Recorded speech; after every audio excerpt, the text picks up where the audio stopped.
Sister became a bridezilla demanding $2,500 in expenses from bridesmaids. I'm plotting my escape after getting called fat. I'm the second youngest of 5 kids. My older siblings are 2 brothers and 1 older sister, who I'll call E for simplicity. E and I have this 5-year gap between us, and as a result, we never really developed the classic sisterly bond you'd expect most sisters to have. Growing up, I was always a burden to her. Anytime it was my turn to pick the family movie, or, really, anything, she would get upset. She's had control issues for as long as I can remember, going back to when she was only 9. I'm 18 now, almost 19, which is wild, and E turned 24 earlier this year. Back in June, her boyfriend A proposed to her during a family beach day. He did one of those elaborate big white letters and rose petals proposals, setting everything up before we even arrived. She was thrilled, of course, and said yes. My parents and siblings were all over the moon for her, except for my youngest sibling, who's only 4 and didn't have a clue what was happening. That's when the drama really kicked in. E immediately switched into full-on bridezilla mode. At my mom's suggestion, E made me a bridesmaid, so I've been roped into the whole circus. The crazy demands started rolling in, and here's what I've been dealing with. Every bridesmaid has to pay for her dress, and it's a $300 blush pink monstrosity, plus shoes, hair, and makeup.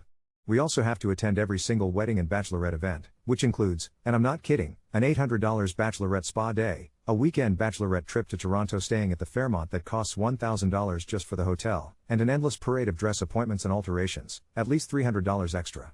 Even for appointments that are just for the bride, we all have to show up. On top of all that, we are required to go to every little event connected to the wedding, tastings for the food and cake, venue visits, everything, and then pay $25 of our own money for those tastings. If you're a guest or involved in the wedding party, you have to shell out $150 to reserve your spot. And every gift must be either cash, check, or something from a registry that E has meticulously tracked in a spreadsheet. She's announced she'll return any gifts that don't match her registry or her oh-so-important wedding theme. While my mom chalks up E's behavior to bride anxiety, I see it as my sister gripping tightly to every scrap of control she can get, all because she wants to have a December wedding at some fancy ski hill. I just want to scream.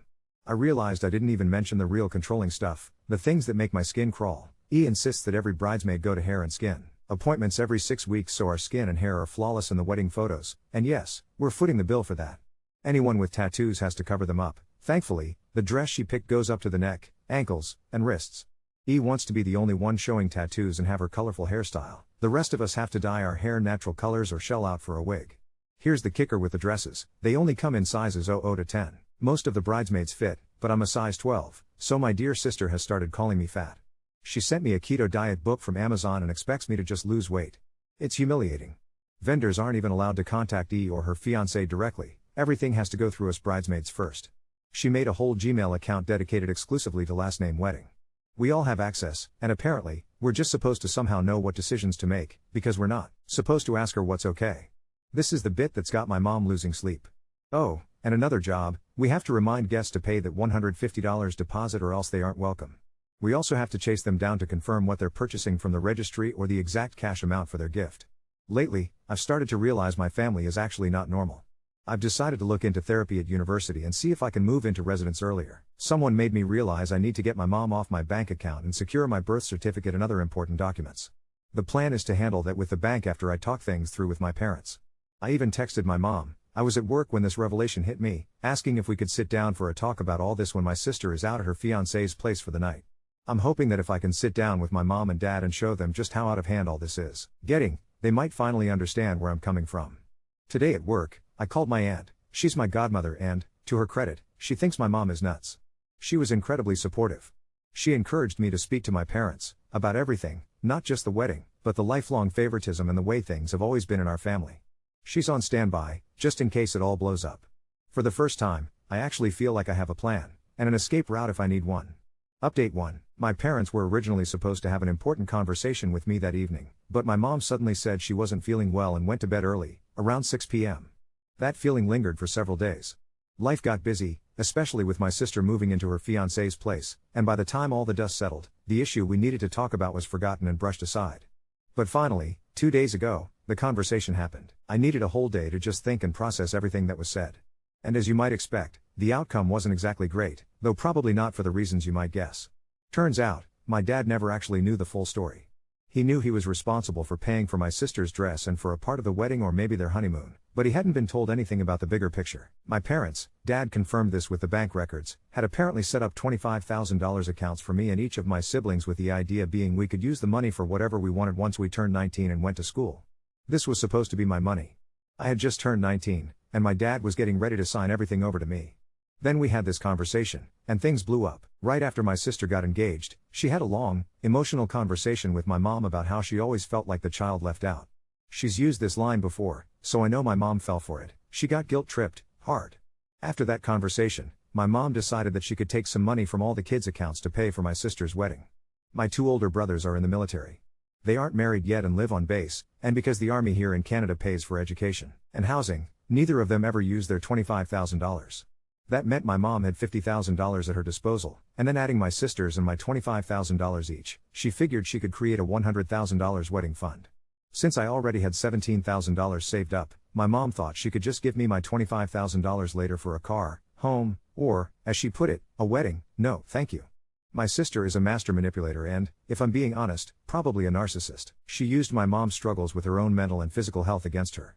When I was born, my mom suffered terrible postpartum depression and had to go to a treatment facility for 4 months, leaving my two older brothers, who were 9 and 7 then, my sister, about 5, and me, just a baby, with my dad.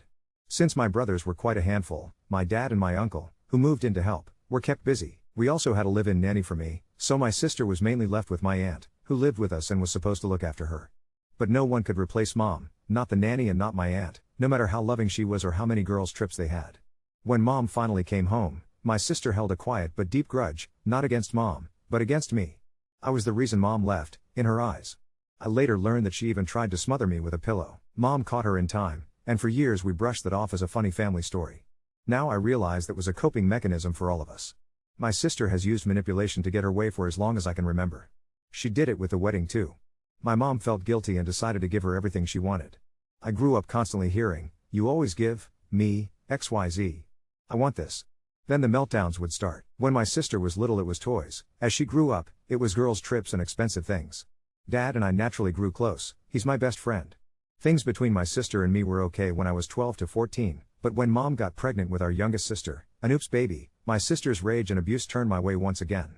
I know none of this excuses absolutely everything, but it feels important to understand all the moving parts, and I'd forgotten some crucial details before that I now realize matter a lot. With all that as the backdrop, here's what happened the day after my sister moved out. I asked my parents, now that mom was feeling better, to sit down and finally talk this through. I told them how I felt, how much of a financial burden this would put on me, how unfair it was. My dad exploded. He hadn't known about the $100,000 or the extent of my sister's manipulations. He was especially angry at mom for making it sound like these decisions had been joint. "Your father and I agree," when they hadn't. I even showed him screenshots from our family group chat as proof. We hashed out the wedding issue, I don't have to go, and the money issue. Dad would sign my $25,000 over early to me. Then I was sent to my room for a bit while my parents spoke privately. They sorted out the budget issue themselves. Later, my dad asked why I hadn't felt comfortable coming to them sooner, so I showed them everything. Messages, details, all of it. He snapped. He immediately called my sister and demanded she come over right away, no excuses. She claimed she'd be there in 4 hours. She was out with her fiancé and his parents, then hung up and blocked him when he pressed further. Once again, I was told to leave my phone with them while they reviewed everything in detail. I don't know what exactly went down between them, but mom came to talk to me later. That's when she finally told me about her postpartum depression and all the context I'd never known. We resolved things between us, and I asked her to get my sister into therapy. Mom believes that her 4-month absence might have triggered everything, but she admits there's only so much she can do short of forcing it. I told her, honestly, if my sister doesn't go, I'm going no contact with her, and I might even go low contact with mom. Dad joined us and promised my money was safe, and I was under no obligation to attend my sister's wedding. Frankly, since my sister is charging $150 per guest, she can fund her grandiose wedding herself. Apparently, my soon-to-be brother-in-law and his family aren't paying for anything, so the guest fees are her only option if she wants her ski hill spectacular. And yes, that $150 fee was my sister's idea. She told my mom it was an Italian tradition. We checked in with my sister's mother-in-law when she dropped her off. My sister doesn't drive, and the mill was shocked. There's a money dance, but certainly no $150 fee. When my sister finally arrived, an hour late and while her mother-in-law was there, she acted sweet as sugar. But the second mill left, Hell's Gates burst open. She demanded to know why. That night, the calm of our household shattered when my dad stormed in, demanding that my sister's fiancé drive her back. He was adamant, telling her to sit down and refusing to budge when she argued back. She'd barely sat before the fight exploded, screaming, frantic accusations, a flurry of manipulative tactics, all from my sister. She threatened to go low or no contact, to keep potential grandkids away from my parents, leveraging what little power she thought she had. I could hear her trying desperately to pull my mother back into her corner, clinging to the ridiculous idea that she deserved $100,000 for her wedding, but my parents stood their ground.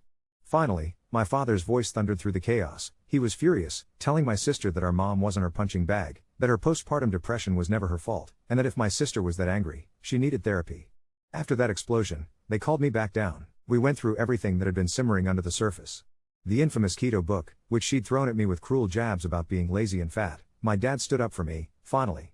My sister cried, and my mom tried to soften my dad's approach. For the first time in forever, we talked about the issues as equals, and I didn't feel like a target. I felt like part of a family again.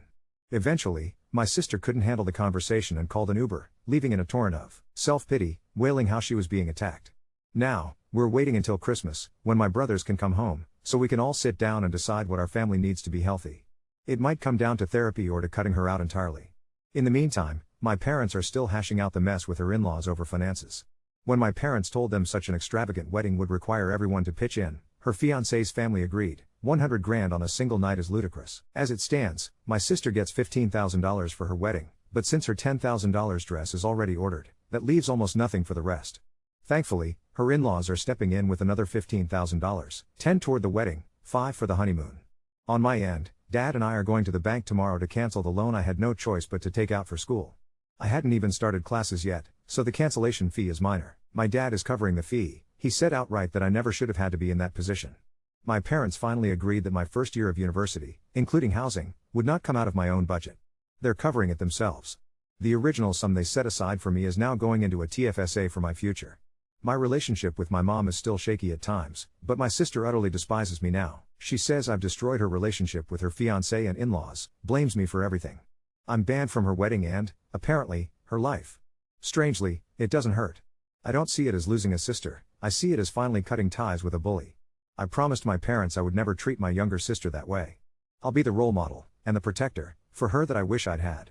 I think that wraps up where things stand right now. Time has passed, and I wanted to share an update on how life has unfolded since that chaotic turning point. Family therapy has done wonders. My two brothers were even able to come back to Canada from their postings overseas to help us heal. Our family is getting back on track, and it feels like I've found my best friend in my mom again. I never thought we'd be this close. As for my older sister, I have almost no idea what's happening in her life. One of my friends keeps a distant eye on her social media. She moved her wedding up to November 26th, bought a new place with her fiancé, and rumor has it she's pregnant. She's cut all of us off entirely, and her new family is apparently spreading nasty rumors about us, but we stand firm together. In brighter news, I absolutely love living in Ottawa. I visit home monthly for in-person therapy and have regular virtual sessions too. My oldest brother is engaged, and his fiancée is truly amazing. She checks in on me constantly, even sending me Uber Eats when I'm struggling, despite being provinces away. She even asked me to be her maid of honor. She's an only child and lost her mother, so this means the world to both of us. By next year, I'll officially have a new, wonderful sister, one who loves and supports me. Oh, and I'm also in a relationship now. My boyfriend's in the army too. Apparently, I have a type, and he's the kindest, most supportive person. Our 6-month anniversary is coming up in January, and I'm genuinely looking forward to it. Life isn't perfect, and some bonds will never heal, but I finally know what it means to have a real family, and I'm determined to pay it forward. Here's to new beginnings in the family we choose, as much as the one we're born with. Update 2. I wasn't planning on posting again so soon, but honestly, I need to get this off my chest because the last few weeks have been absolutely insane. So remember how I mentioned my sister moved her wedding up to November 26th and cut us all off? Well, turns out there was way more to that story than any of us realized. It started 3 weeks ago when my boyfriend came to visit me in Ottawa for the weekend. We were having coffee on campus when this girl approached us. Tall, blonde, looked vaguely familiar but I couldn't place her. She asked if I was E's sister, and when I said yes, she got this weird look on her face and asked if we could talk privately. Turns out, this girl, let's call her M, used to work at the same marketing firm as my sister's fiancé A. She'd been following the whole wedding drama on social media. Apparently my sister's been very vocal about our toxic family on her Instagram stories, and she recognized me from old family photos he used to have up. Here's where it gets messy. M tells me that back in September, right around when all the wedding chaos was hitting peak level, A had been having an affair with a coworker. Not just any coworker, his ex-girlfriend from college who got hired at his company over the summer. M had walked in on them in a conference room after hours and confronted A about it. He begged her not to say anything, claiming it was a one-time mistake and that the stress of wedding planning was getting to him. But it wasn't a one-time thing. M says she saw them together multiple times after that, and the ex-girlfriend even bragged to other co-workers about getting her man back. The reason M was telling me this? She'd heard through mutual friends that my sister was pregnant, and she felt guilty about staying quiet. I honestly didn't know what to do with this information. Part of me wanted to stay out of it entirely. E had made it crystal clear she wanted nothing to do with our family. But the other part of me kept thinking about what my dad said during our big confrontation. Family doesn't get to treat each other like garbage without consequences. I decided to reach out to my oldest brother first. He's always been the most level-headed, and since he's planning his own wedding now, I figured he'd have good perspective. He was just as conflicted as I was, but he agreed that if he really was pregnant, she deserved to know what kind of man she was marrying. We decided to try reaching out to her through her fiancé's sister, who had seemed reasonable during the few interactions our families had before everything exploded. My brother sent a carefully worded message basically saying we'd heard some concerning information about A and that E should probably know about it before the wedding. The response we got back was not what we expected. E's future sister-in-law called my brother directly, and she was crying. Apparently, she'd been suspicious about A's behavior for weeks but didn't know how to bring it up. She'd noticed him being secretive with his phone, staying late at work constantly, and being generally distant and irritable. When she tried to talk to E about it, E just blamed it on wedding stress and accused her of being jealous that A chose E over all the other girls who wanted him. But here's the real kicker, the sister-in-law had also been getting weird vibes from their parents about the wedding timeline. Remember how E suddenly moved the wedding up and claimed she wanted a winter wonderland theme? Well, according to A's sister, their parents had been making comments about hoping the baby would look like A and asking if they were sure about the due date. It clicked for all of us at the same time. E wasn't just pregnant, she was further along than she was letting on, and there might be questions about paternity. A's sister agreed to carefully approach her parents about what they knew. Meanwhile, my brother and I decided we had to try one more time to reach out to E directly, even if it meant she'd probably block us or worse. I ended up writing her a long email explaining everything Em had told us. I tried to be as gentle as possible, acknowledging that we weren't close anymore but that I couldn't live with myself if I didn't at least try to warn her. I sent it last Tuesday. Yesterday, I got a call from an unknown number. It was E, and she was sobbing hysterically. The wedding is off. Turns out, when A's sister finally pressed their parents about their comments, they broke down and admitted they'd known about the affair for months. A's ex had actually contacted them directly back in October, claiming she was pregnant too and that A was the father. They'd been pressuring A to call off the wedding, but he kept insisting he loved E and that the other woman was lying. But when E confronted A with all the evidence, my email, his sister's suspicions, his parents' confession, he completely fell apart. Not only did he admit to the affair, but he also admitted that he'd been having doubts about marrying E since their engagement. He said the pressure of her wedding demands and the way she'd treated our family had made him realize they weren't compatible, but he didn't know how to get out of it without looking like the bad guy. The pregnancy situation is still unclear, but E is getting a paternity test done as soon as it's safe. She's about 4 months along, which means the timing could go either way. E asked if she could come home. My parents said yes immediately, though they made it clear that coming back meant accepting therapy and taking responsibility for how she'd treated everyone. She agreed. She's been staying in her old room for the past few days, and it's honestly surreal. She apologized to me, really, genuinely apologized, for the first time in my entire life. She admitted that she'd been jealous of my relationship with Dad and that she'd used the wedding as a way to punish all of us for not centering her the way she thought she deserved. The weirdest part? She seems almost relieved that it's all over. She told me yesterday that she'd been having panic attacks about the wedding for weeks but couldn't admit it because she'd made such a big deal about everything being perfect. There's still a lot to work through. E has to deal with the legal mess of the wedding cancellations, figure out the living situation since she'd already moved in with A, and navigate the potential paternity drama. Plus, our family dynamic is going to take time to heal. You can't undo years of manipulation and favoritism overnight. But for the first time in years, it feels like we might actually have a chance at being a real family. My little sister has been over the moon having E back home, and even my brothers seem cautiously optimistic about the whole situation. As for my relationship with my boyfriend, this whole drama has actually brought us closer. He's been incredibly supportive through all of this chaos, and seeing how he handled everything with maturity and kindness just reinforced how lucky I am to have found him. I guess sometimes the worst situations end up leading to the best outcomes. Who would have thought that my sister's Bridezilla behavior would ultimately be what saved her from marrying the wrong person? I'll probably update again once we know more about the paternity situation and how E's therapy goes, but for now, I'm just grateful that our family is talking again and that E is finally getting the help she needs. Update 3. I thought things were finally settling down after E came home, but apparently the universe had other plans. The past month has been like watching a soap opera unfold in real time, and I'm honestly exhausted. First, the paternity results came back 2 weeks ago. Plot twist, the baby is actually A's, which should have been good news, right? Wrong. Because apparently A's ex-girlfriend wasn't lying about being pregnant either. She's due about 2 months after E, and her baby is definitely A's too. So congratulations to A, he managed to get 2 women pregnant within a few weeks of each other while planning his wedding. Real winner, that guy. E completely spiraled when she found out about the other pregnancy. All that progress she'd been making in therapy seemed to evaporate overnight. She started obsessing over whether A would choose to be with the other woman now that they both had his kids, even though he'd already made it clear he wanted nothing to do with either of them. Our family therapist had to schedule emergency sessions because E was having daily panic attacks. But here's where things get really weird. Remember A's sister, who had been so helpful during this whole mess? Well, she showed up at our house last Tuesday, crying and asking to speak with E privately. Turns out, she'd been in contact with A's ex-girlfriend, and there was more to the story. The ex-girlfriend, let's call her C, reached out to A's sister because she was scared. Apparently, A has been harassing both her and E since the wedding got called off.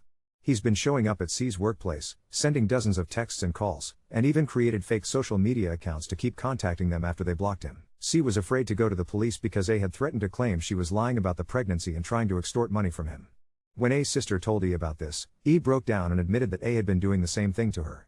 He'd been leaving voicemails begging her to take him back, then turning nasty when she didn't respond. He'd driven by our house multiple times, and once even waited in the parking lot of her doctor's office until security made him leave. My dad was furious when he found out E had been hiding this from us. He immediately called the police and helped both E and C file restraining orders against A. The whole family is on edge now. We've had to install security cameras and change our routines because we're worried A might escalate. Meanwhile, A's parents have completely cut him off financially and emotionally. According to his sister, they're ashamed and terrified of what he might do next. They've been trying to convince him to go to therapy or rehab. Apparently his drinking has gotten really bad since everything came out, but he just keeps blaming everyone else for ruining his life. The strangest part of all this is how it's affected E's relationship with our family. Having a common threat has somehow brought us all closer together. E has been genuinely grateful for our support, and for the first time ever, she's been asking about my life and my relationship with my boyfriend, instead of just talking about herself. Speaking of my boyfriend, he's been incredible through all of this. When I told him about A's behavior, he immediately offered to come stay with us for a while to help keep an eye on things. My parents were so touched by the gesture that they invited him to stay for Christmas break. It's been really nice having him around. He gets along great with my little sister, and even my brothers approve of him when they video call from their base. E has also been bonding with him, which is surreal. She actually apologized to him for how she acted during the wedding planning, even though they'd barely interacted back then. She's been asking his advice about legal stuff related to the restraining order, since he has some experience with military legal procedures. It's like watching her become a completely different person. The baby situation is still complicated, obviously. E is 6 months along now and has decided she wants to keep the baby, but she's terrified about doing it alone. C, on the other hand, is considering adoption. They've actually been talking to each other, I know, crazy right? And have found some weird comfort in sharing their experiences with A's manipulation. C told E that A had been lying to both of them about the timeline of their relationship. He'd convinced C that he was planning to break up with E after the holidays, and told E that C was just a crazy ex who wouldn't leave him alone. Classic cheater behavior, according to my brother's fiancée, who apparently has some experience with this kind of thing from her friend group. The financial fallout has been brutal for E since the wedding was called off so close to the date. She lost most of her deposits, around $8,000 total. A's parents did cover the venue cancellation fee since they felt responsible, but E is still dealing with dress shops, caterers, and photographers who won't refund anything. She's had to get a part-time job for the first time in years, which has actually been good for her mentally. Our family dynamics are still weird, but better. E and I have been having actual conversations, and she's even helped me with some of my university assignments. She's good at research and writing when she's not using those skills to manipulate people. Mom has been cautiously optimistic about E's progress, though she's still hurt by years of being treated as an emotional punching bag. The therapy sessions have been intense. Our therapist has been working with E individually on her narcissistic tendencies and control issues, while also doing family sessions to address the years of dysfunction. It's painful but necessary work. My little sister has been confused by all the drama but seems happy to have E back and acting more like a real big sister. E has been reading to her at bedtime and helping with her homework, which she never bothered to do before. As for me, I'm just trying to focus on school and my relationship while staying supportive of my family's healing process. It's been emotionally exhausting, but also strangely hopeful. For the first time in my life, I feel like we might actually become the functional family I always wished we could be. The restraining order hearing is next week. A's lawyer is apparently trying to argue that his behavior was just emotional distress from the breakup, but we have documentation of everything, including some really disturbing voicemails. E is nervous about facing him in court, but she's determined to protect herself and the baby. I never thought I'd say this, but I'm actually proud of my sister right now. She's finally taking responsibility for her actions and working to become a better person. It's taken a complete life implosion to get her there, but better late than never, I guess. I'll update again after the hearing, assuming nothing else completely insane happens in the meantime. With my family's track record though, I'm not making any promises about a quiet month ahead.